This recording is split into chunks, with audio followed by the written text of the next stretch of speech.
stay dead, not let her. Let's get back to Sammy's. Can't even tell you how happy Pops is gonna be. Fuck it, it's your car. Bash it up all you want. Anyhow, like I was.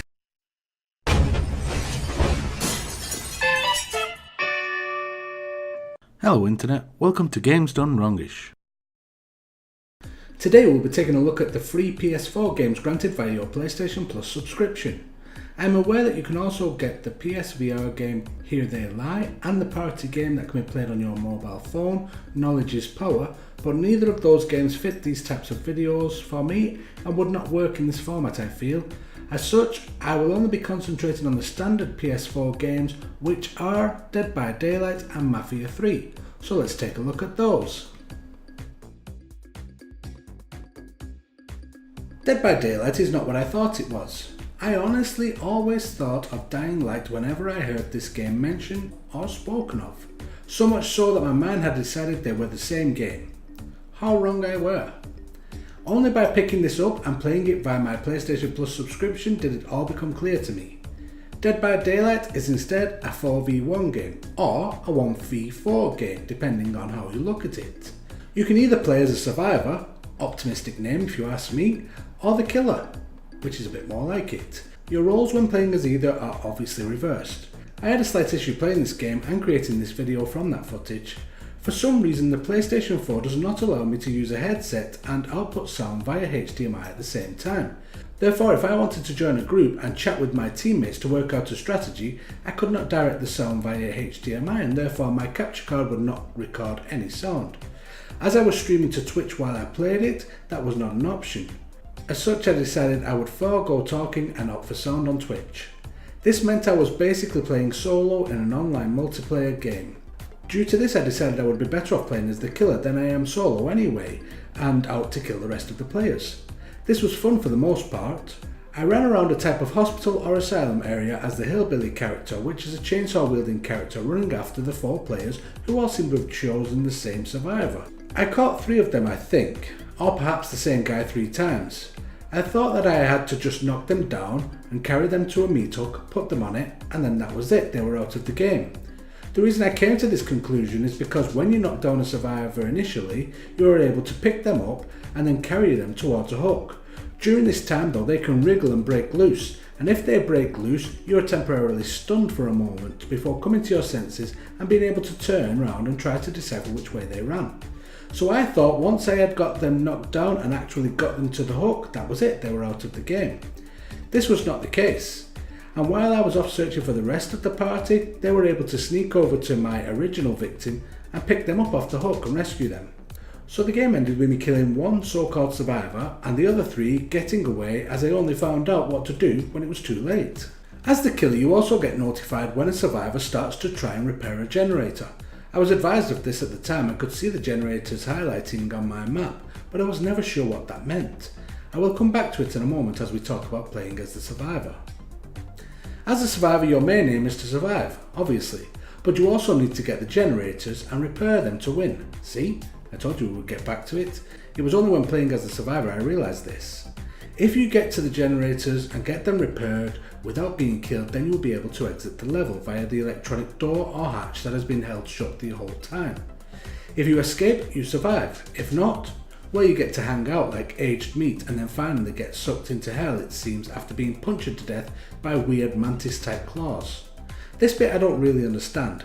I would get it if you were just bleeding out on the meat hook and eventually died if a teammate does not come and rescue you, but why you have to be stabbed to death by some weird insect type entity and then have your soul drained into a black hole type mass is beyond me. By the by, that's the main game wheel.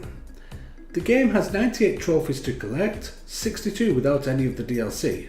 These comprise from 80 bronze, 16 silver, 1 gold and 1 platinum for a total of 1,950 points. Overall, I think this game could be a lot of fun with a bunch of friends. I enjoyed my play session for this video and as stated I was unable to use voice chat or interact with other players. I felt I got a better understanding of the game whilst playing as the survivor, which in turn made the killer portion make much more sense and gives me a good idea on how to play the killer the next time around. I am looking forward to playing it online with friends and with voice chat, So if it looks like your kind of thing and you have a few friends to play it with, then why not download it and add it to your library and then give it a go.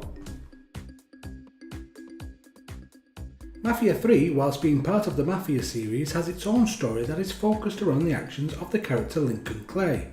The game is a third-person, open-world action game not dislike 2K's other property, Grand Theft Auto.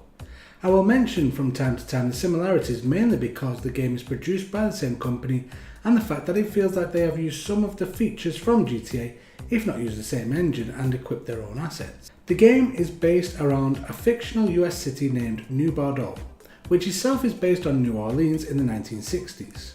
Your character Lincoln has just finished his tour of duty in Vietnam and has arrived home at the start of the game. The game's story is told in multiple ways. There is your usual interactions in game and small cutscenes with other characters, but also there is a type of narration going on via the local priest who happens to know Lincoln and his family very well. The story, from what I have seen so far, seems great. It reminds me a lot of Grand Theft Auto 5 in parts, but also gives me a Tarantino style movie vibe as well at the same time. The gameplay is broken up quite a bit by these cutscenes and narrative sections, but to me I felt the game flowed really well through each section and kept it interesting and fun. I never felt I was going to drift off to sleep because of a long cutscene. I was enthralled and eager to find out all about Lincoln and what leads him to being part of the Mafia. I have to assume this is the route the game is taking, as it is called Mafia 3 after all. I played the game on normal with the auto aim function set to high. This was the default setting as the game started and I felt no need to change it. The difficulty with these settings felt a little tough but fair.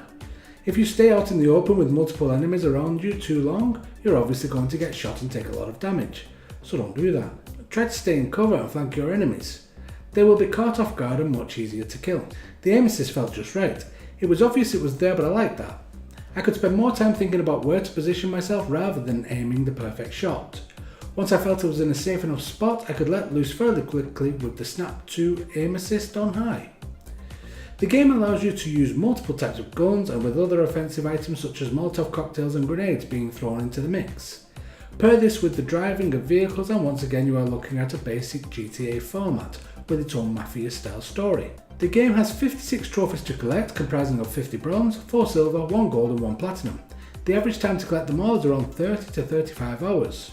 Overall, I think this game is a pretty decent take on the genre. The story takes centre stage in this game over the gameplay, which is often the case in these types of games. Well, for this and GTA, maybe not so much for games like Just Cause. While the expected gunplay, driving and cover mechanics are there, the gameplay sections are pretty much split up into small sections that allow you to see the action firsthand in the story.